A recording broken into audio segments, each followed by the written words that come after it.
मैं क्लास में एक कहानी अक्सर सुनाता हूँ पंचतंत्र की, थोड़ा बदल के सुनाता हूँ। पंचतंत्र आप जानते हैं, विष्णु शर्मा का एक कहानी संकलन है प्राचीन काल का। उसमें कई ऐसी कहानी है जो हमें नॉर्मल लाइफ के बारे में, सामान्य जीवन के बारे में एक लेसन देती हैं, सीख देती हैं। उसमें एक कहानी का नाम था, अगर मुझे ध्यान है, मैं स्कूल में पढ़ता था, उसका नाम था पंडित की बकरी। कहानी थोड़ी सी अलग थी, मैं उसे थोड़ा सा अलग करके आपको सुनाता हूँ ताकि आज के परिवेश में उसका महत्व ज्यादा समझ में आए। कहानी ये है, मैं फिर बता रहा हूँ, कहानी में बदल के सुना रहा हूँ ताकि बाद में कोई हमला ना करे कि नहीं कहानी तो ये थी, बदल कैसे दी। उस कहानी में ये था कि एक पंडित जी बकरी खरीद के जा रहे हैं। 3 लोगों को लालच है कि बकरी खाएंगे हम। उनको बेवकूफ बनाने के लिए एक ने कहा कि कुत्ता कहाँ ले जा रहे हो, एक ने कहा कि आप कौन सा पशु बताया, मेरा 3 पशुओं के नाम बोले कि ये कहाँ ले जा रहे हो, वो कहाँ ले जा रहे हो। उन्हें कंफ्यूजन हो गया कि जरूर कोई बहुरूपीय जानवर है, तो छोड़ के भाग गए। मैं इस कहानी को थोड़ा सा मोल्ड करके सुनाता हूं कि एक बार एक आदमी एक छोटा सा बछड़ा खरीद के जा रहा था, सुंदर सा, और 3-4 चोरों की नजर पड़ी। उनका मन हुआ कि काश ये बछड़ा हमें मिल जाए, सस्ता मिल जाए, आधे दाम पे या उससे कम पे मिल जाए, तो क्या करें। तो उन्होंने एक साजिश की। बारी बारी वो उस व्यक्ति से रास्ते में मिले।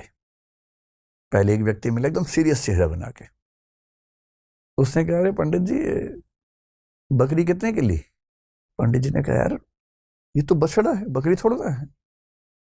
तो वो बड़े अच्छे से हंसा, उसने कहा ये बछड़ा है। अच्छा, इतना कह के मुस्कुराते हुए निकल गया वहां से।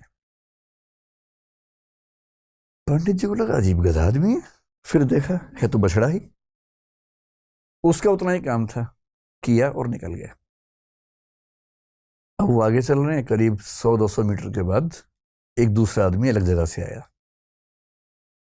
इनके बीच में आपस में साठगांठ है, ये इनको नहीं पता है। दूसरा आदमी आया और आते बोला, वाह पंडित जी, कितनी मोटी बकरी है, एकदम बछड़ा लग रही है देखने में तो। अब इसको लगा कि तो मामला फंस गया। ध्यान से देखा, बोला नहीं यार, मैं तो बछड़ा ही लाया हूं। बोला वही तो मैं कह रहा हूं, देखने में लग रहा है एकदम, लेकिन है मोटी बकरी। ये कह के वो भी निकल गया।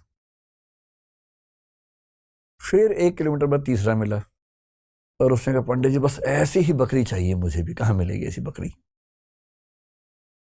उसने कहा, फिर पंडित ने फिर थोड़ा धमकाते हुए कहा कि यार ये बछड़ा है भाई। लेकिन अब वो दबाव कम बना रहा था, वो खुद दबाव में था। तो वो भी ठहाका मार के ऐसा बोला, बछड़ा ऐसा होता है, अच्छा, ये करके चला गया। और फिर चौथा आदमी जो असली था उनका मास्टरमाइंड, चीफ कॉन्स्पिरेटर, फिर वो आया पैसे गिनते हुए। उसने कहा, अरे अरे अरे, ऐसा ही बकरा चाहिए, ऐसी बकरी चाहिए, कितने की मिलेगी, कितने की मिलेगी। तो पंडित जी को लगा मुझसे बहुत बड़ी गलती हो गई है, मैं तो बकरी खरीद के ले आया बछड़े के नाम पे या बछिया के नाम पे।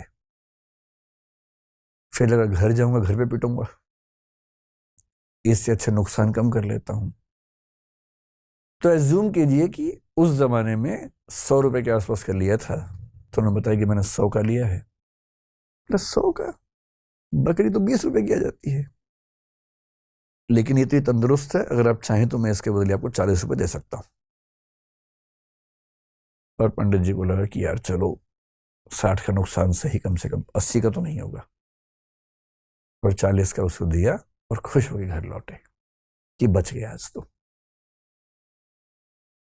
अब ये जो पंचतंत्र की कहानी है, ये इसलिए है कि जब हम जीवन में निर्णय करते हैं तो हमारे पास बहुत सारे ऊट पटांग से इनपुट्स आते हैं,